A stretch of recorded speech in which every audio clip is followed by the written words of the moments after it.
My sister-in-law humiliated me in front of 300 guests, calling me a loser and pathetic. She had no idea what I had, but this revelation would come to the person she least expected.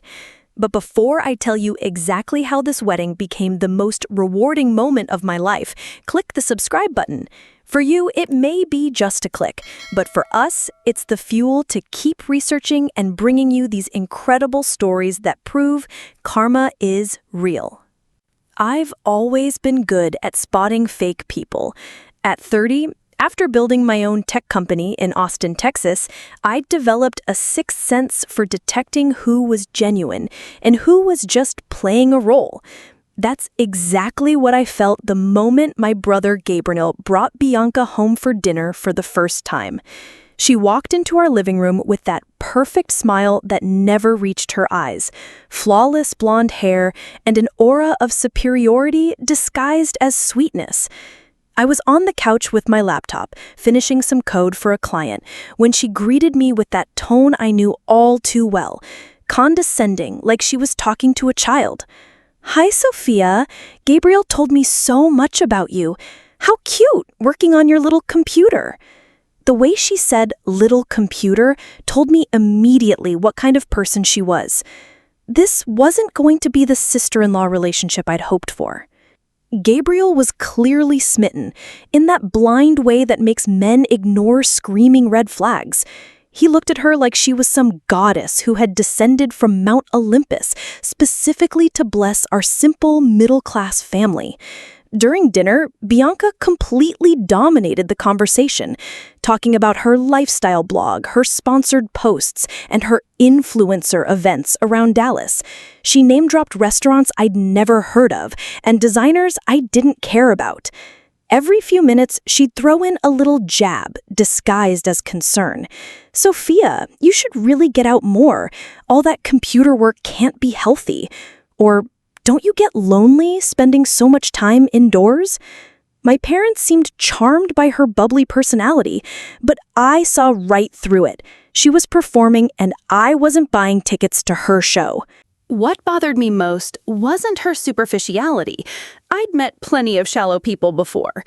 It was the way she clearly expected me to worship her like everyone else did. When I didn't gush over her outfit or ask about her latest Instagram post, I could see the confusion in her eyes. She wasn't used to people who didn't immediately fall under her spell. Throughout the evening, she kept trying to draw me into conversations about things she assumed I'd know nothing about: fashion, social media trends, dating. When I gave short, polite responses instead of the enthusiastic reactions she was fishing for, her smile became a little tighter each time.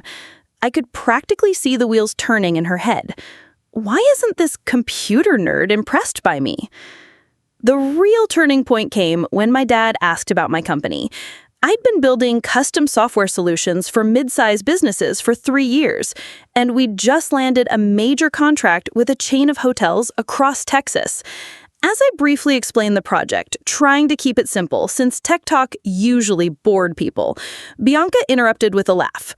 "Oh, wow, that sounds so technical. I could never understand all that computer stuff. Thank God I don't have to worry about that kind of work." The dismissiveness in her voice was crystal clear. In her world, what I did wasn't real work. It was just some nerdy hobby that paid a few bills. Gabriel jumped in to defend me, talking about how proud he was of my success. But the damage was done. Bianca had shown her true colors. After they left that night, I sat in my home office looking at the city lights through my window, processing what had just happened. I'd built a 6-figure business from scratch, employed 8 people, and solved complex problems that kept other companies running. But to my brother's girlfriend, I was just the antisocial sister who played with computers. I'd encountered this attitude before, the assumption that because I was introverted and worked in tech, I must be unsuccessful or unfulfilled. What Bianca didn't realize was that I'd chosen this life. I loved the logical beauty of code, the satisfaction of solving impossible problems, the freedom of being my own boss. I didn't need external validation, which apparently made me a puzzle she couldn't solve. That night, I made a decision that would change everything. I wasn't going to pretend to like Bianca just to keep the peace. I wouldn't be fake with her the way she was with everyone else. I'd be polite, respectful, and civil, but I wouldn't feed her ego or play her games. If she wanted someone to fawn over her designer handbags and validate her lifestyle choices, she'd have to look elsewhere. I had a feeling this decision would cause problems down the road, but I'd rather deal with conflict than compromise my integrity. Little did I know that this choice would set the stage for the most dramatic confrontation of my life. Looking back now, I realize that evening was when our war began. Not an open war, we were both too smart for that, but a cold war of subtle insults, strategic positioning, and careful manipulation of family dynamics. Bianca had expected easy conquest and found unexpected resistance. I had hoped for mutual respect and found calculated hostility instead. Neither of us could have predicted that this personal conflict would eventually intersect with a business crisis that would change both our lives forever. Sometimes the people who underestimate you the most are the ones who end up giving you the greatest opportunities for vindication. Over the next 6 months, Bianca perfected the art of insulting me while maintaining plausible deniability. Every family gathering became a masterclass in passive-aggressive warfare, with her landing precision strikes that left me questioning whether I was being oversensitive.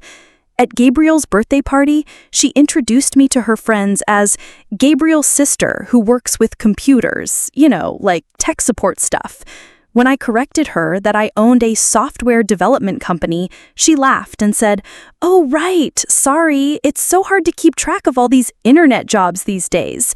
Her friends nodded sympathetically as if my career was some incomprehensible hobby rather than a legitimate business. I felt my jaw clench, but Gabriel was watching hopefully, so I just smiled and excused myself to get another drink. The attacks escalated at family dinners, where Bianca had a captive audience of my parents and Gabriel. She'd bring up topics designed to highlight my perceived shortcomings. "Oh, Sofia, did you see that cute couple from my college got engaged? They met at this amazing rooftop party in downtown Dallas. You should really try going out more. There are so many eligible guys at these social events." My mother would jump in with helpful suggestions about dating apps and social clubs, completely missing the underlying message that I was a lonely spinster whose only companion was her laptop. When I tried to redirect the conversation, Bianca would double down. "I'm just worried about you, Work is important, but life balance is everything." The worst part was watching my family nod along, genuinely believing she cared about my well-being. What made her strategy particularly insidious was how she positioned herself as the concerned sister-in-law who just wanted to help. If I ever pushed back or seemed irritated, she'd immediately play the victim. "Oh my God, I was just trying to be supportive. I didn't mean anything bad by it." Gabriel would then lecture me about being more receptive to Bianca's friendship, making me feel like the unreasonable one. She was masterful at reading the room and knowing exactly how far she could push without crossing obvious lines.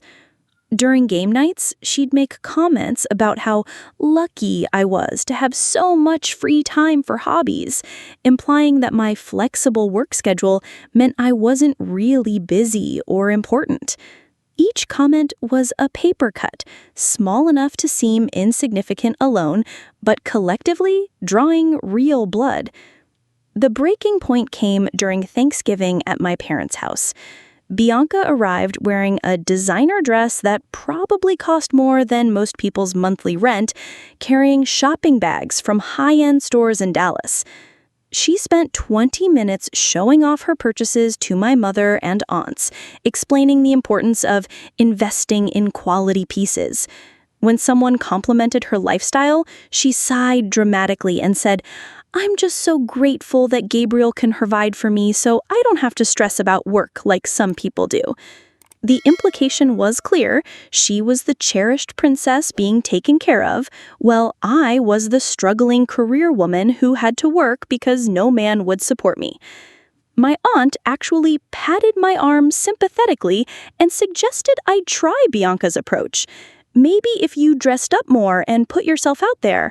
That night, I found myself crying in my childhood bedroom for the first time in years. Not because I believed her narrative about my life, but because she was slowly poisoning my family's perception of me. I was proud of what I'd built, proud of my independence, proud of the problems I solved for my clients. But sitting there, surrounded by participation trophy ribbons and teenage photos, I felt like I was back in high school, being excluded by the popular kids. Bianca had identified my deepest insecurity, that my family might see my success as consolation prize for failing at traditional feminine roles, and she was exploiting it with surgical precision.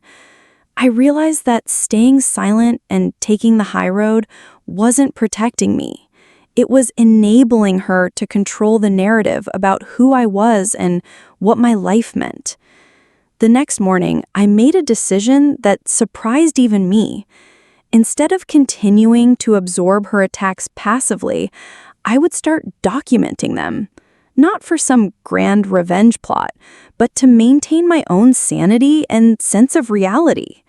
I started keeping a private journal of every interaction, every subtle insult, every time she positioned herself as superior while making me look deficient.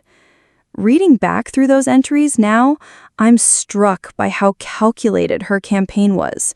She never attacked my actual accomplishments directly. That would have been too obvious. Instead, she chipped away at the context around them, making success seem lonely, work seem desperate, and independence seem like failure. What Bianca couldn't have known was that this period of enduring her psychological warfare was actually strengthening me in ways I didn't expect. Every time she tried to make me feel small, I worked harder to prove my worth, not to her, but to myself. My business grew significantly during those months as I threw myself into new projects and challenges. I landed bigger clients, hired more employees, and started getting recognition in Austin's tech community. But more importantly, I was developing the emotional resilience that would serve me well when our conflict eventually exploded into open warfare. I was learning that sometimes the people who try hardest to diminish you are the ones who are most threatened by your potential. The call came on a rainy Thursday morning in March, just as I was reviewing code for a particularly complex database integration project. My assistant knocked on my office door with an urgent expression that immediately got my attention. "Sofia, there's a Mr. Richard Thornton on line 2. He says it's about a critical system failure and he needs to speak with you personally."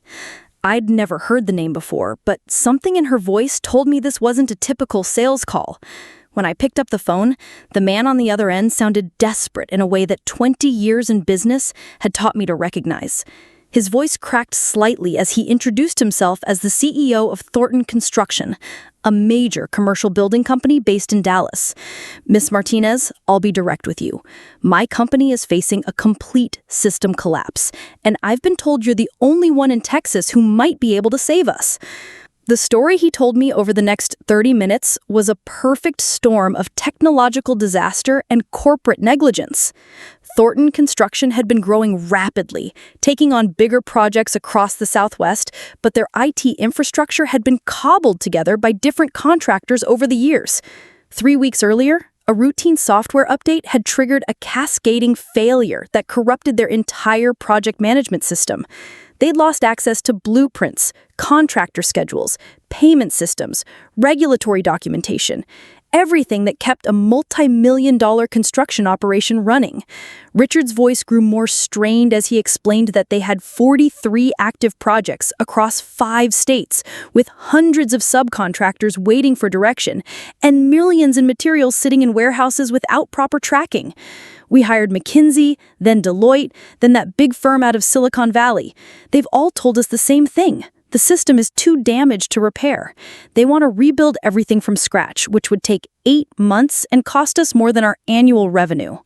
As he spoke, I found myself unconsciously taking notes and asking technical questions that revealed the scope of the challenge. This wasn't just a simple database corruption. It was a complete architectural failure that had exposed years of poor integration decisions and security vulnerabilities. The previous consultants had approached it like a typical enterprise software problem. But I could hear the unique challenges in Richard's description. Construction projects have complex dependencies, regulatory requirements, and timing constraints that generic business software can't handle. What they needed wasn't a standard solution. It needed to be completely reimagined from the ground up, designed specifically for how construction companies actually operate. Most importantly, they needed it fixed in weeks, not months, or the company would face bankruptcy from breach of contract penalties alone. Mr. Thornton, I said carefully, what you are describing is essentially rebuilding the nervous system of your entire operation while the patient is still awake and running. It's not impossible, but it's extremely risky and would require completely unconventional approaches. I explained that instead of trying to fix the corrupted system, we'd need to build a parallel infrastructure and gradually migrate operations in phases, maintaining business continuity throughout the process. The silence, on the other end, told me he was calculating not just the technical risk, but the financial cost of hiring yet another consultant who might fail. When he finally spoke, his voice had the hollow quality of a man who'd run out of options. Mrs. Martinez, I'll be honest with you. If this doesn't work, my company is finished. I'll lose everything my father built, and 300 people will lose their jobs. What would something like this cost? That's when I made the decision that would change everything. I could have quoted him a standard consulting fee, maybe $200,000 for the complexity involved. Instead, I found myself saying something that surprised even me. Mr. Thornton, I don't want your money up front. If I can save your company, I want to become part of it. Give me 35% equity stake and full autonomy to rebuild your systems however I see fit. If I fail, you pay me nothing. If I succeed, we become partners. The sharp intake of breath on the other end told me I'd just proposed something far beyond what he'd expected. For a moment, I wondered if I'd lost my mind. I was betting months of my time and my company's resources on a project that 3 major consulting firms had declared impossible.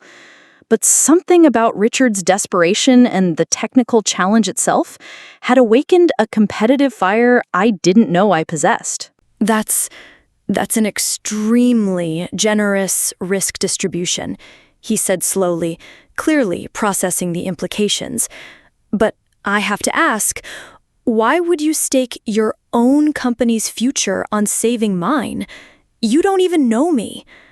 I leaned back in my chair, looking out at the Austin skyline, and gave him the honest answer. Mr. Thornton, I've spent my entire career being told what can't be done by people who lack imagination. Your system failure isn't a problem. It's an opportunity to build something revolutionary. If I can solve this, I'll have created a model that could transform how construction companies operate nationwide. That's worth far more than a consulting fee. There was another long pause, and I could almost hear him weighing his options. Certain bankruptcy versus a partnership with a 30-year-old tech entrepreneur he'd never met. Ms. Martinez, when can you start? We agreed that I'd drive to Dallas the morning after to assess the situation firsthand, with full access to their damaged systems and complete cooperation from their remaining IT staff. As I hung up the phone, I realized I just committed to the biggest challenge of my professional life, and I had no idea that I'd also committed to entering Bianca's world in a way that would expose the true nature of our conflict. The irony wasn't lost on me. The same week my future sister-in-law was planning to humiliate me at her engagement party, I was about to become a major stakeholder in her father's company. Sometimes the universe has a sense of humor that borders on poetic justice. The morning of Gabriel and Bianca's wedding dawned crisp and clear, with that perfect Texas spring weather that makes you believe everything is possible. I'd been working around the clock for 2 months, successfully rebuilding Thornton Construction's entire system infrastructure in what the industry was already calling a miracle of emergency engineering. The company wasn't just saved, it was operating more efficiently than ever before, with new contracts pouring in thanks to their revolutionary project management capabilities. Richard had been effusive in his gratitude, calling me his guardian angel, and insisting that I join him at the head table for the wedding reception. I'd politely declined, preferring to maintain professional boundaries, but I was looking forward to seeing his reaction when he realized who his new business partner actually was. What I hadn't anticipated was how Bianca would use this day to launch her most vicious attack yet.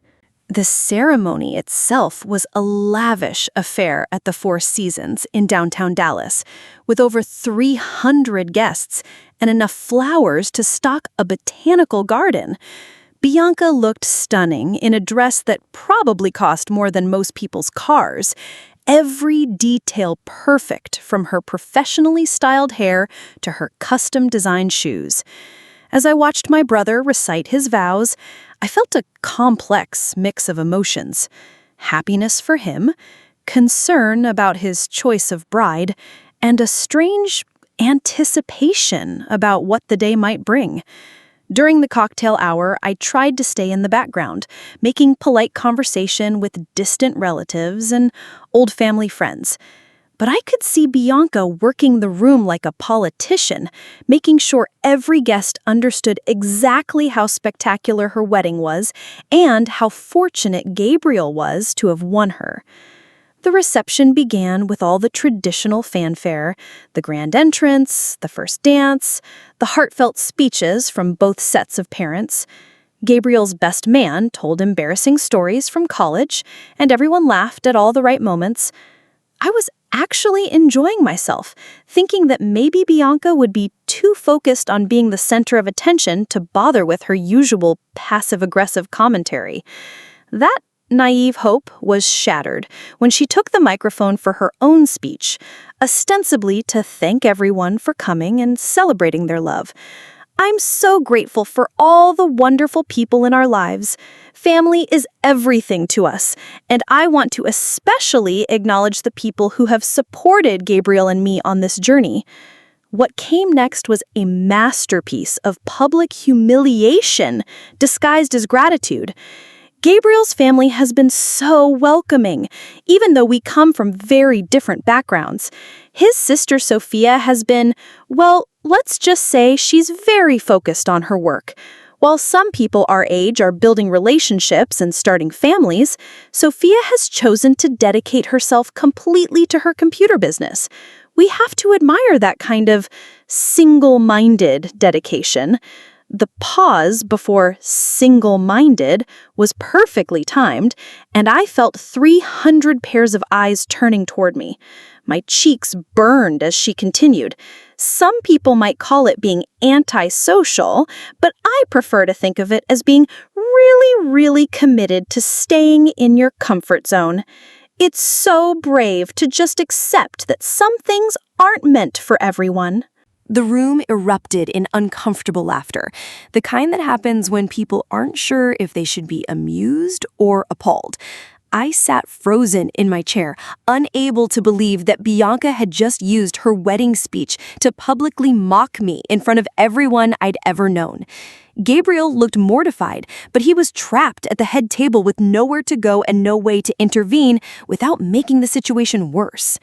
Several relatives shot me sympathetic glances, while others seemed to be enjoying the spectacle. Bianca wasn't finished. But that's what makes families special. We love each other despite our differences. Even when some people can't relate to normal social situations, there's always a place for them at family gatherings. After all, someone has to be the cautionary tale about what happens when you prioritize work over everything else. The applause that followed was scattered and awkward, with most people clearly sensing that something inappropriate had just happened, but unsure how to respond. As Bianca handed the microphone back to the DJ with a triumphant smile, I felt something break inside me. This wasn't just another passive-aggressive comment or subtle dig. This was a calculated public assassination of my character designed to permanently cement her narrative about who I was and what my life meant. She'd used the most important day of her life to ensure that everyone in both our families would remember me as the pitiful spinster who couldn't figure out how to be a real woman. The room slowly returned to normal conversation, but I could feel the weight of judgment and pity radiating from every table. For about 10 minutes, I sat there absorbing the humiliation, wondering if I should quietly leave and save myself further embarrassment. The smart thing would have been to exit gracefully and deal with the fallout privately later. But as I watched Bianca accept congratulations from guests who praised her honesty and humor, something crystallized in my mind. She'd finally crossed a line that couldn't be uncrossed, and she'd done it in front of witnesses who could never unhear what they'd just experienced.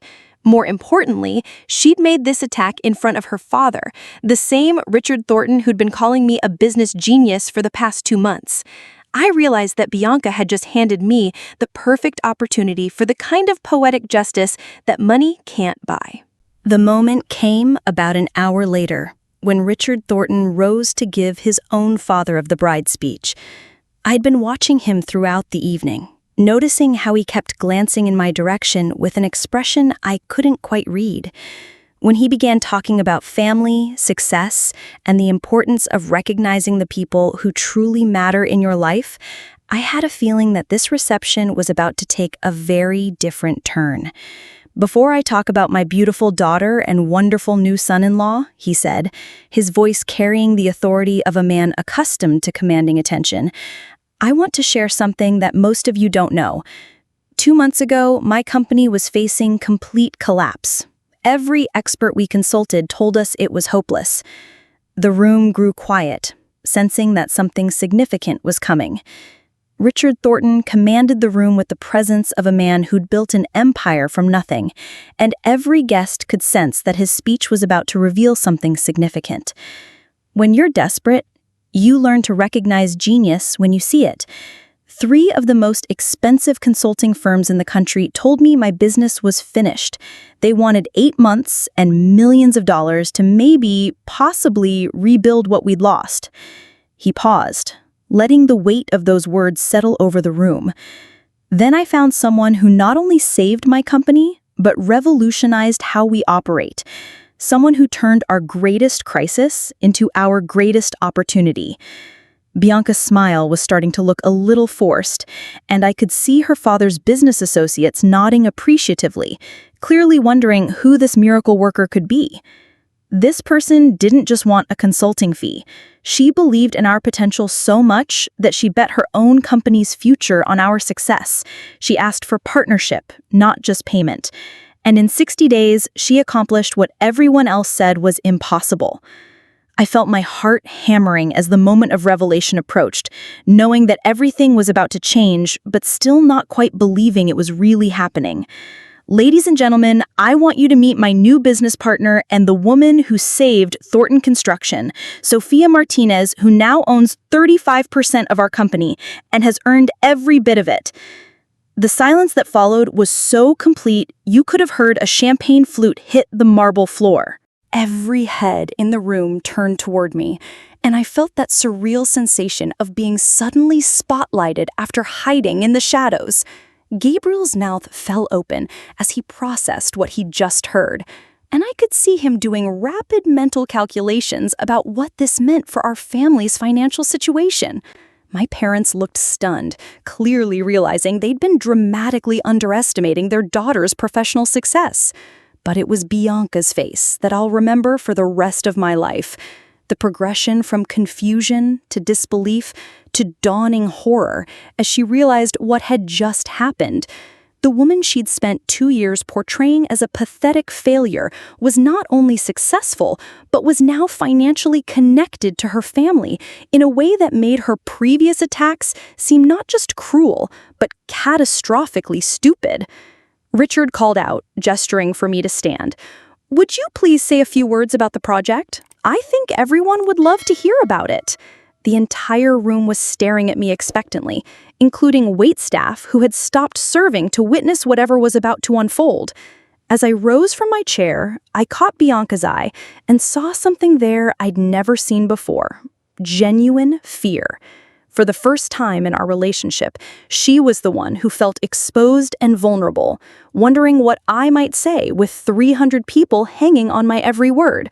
The power dynamic that had defined our conflict for 2 years had just completely reversed, and we both knew it. "Bianca," I continued, turning to address her directly while the entire room watched, "your father is one of the most visionary leaders I've ever worked with. He saw possibilities where others saw only problems. He believed in taking calculated risks for transformative rewards." The subtext was clear to everyone in the room. I was contrasting her father's business wisdom with her own short-sighted judgment. "I hope someday you'll have the chance to really appreciate the incredible man who raised you and the empire he's built through intelligence, hard work, and the ability to see value that others miss." The applause that followed was thunderous, but it wasn't for me. It was for the dramatic irony of the situation and the elegant way I delivered my counterattack without saying anything that couldn't be defended as sincere praise. As the evening continued, I watched the social dynamics shift in real time. People who had pitied me an hour earlier were now approaching me with respect and curiosity, asking about my company and my plans for expanding the partnership with Thornton Construction. Business cards were exchanged, investment opportunities discussed, and introductions made to influential people I'd never had access to before.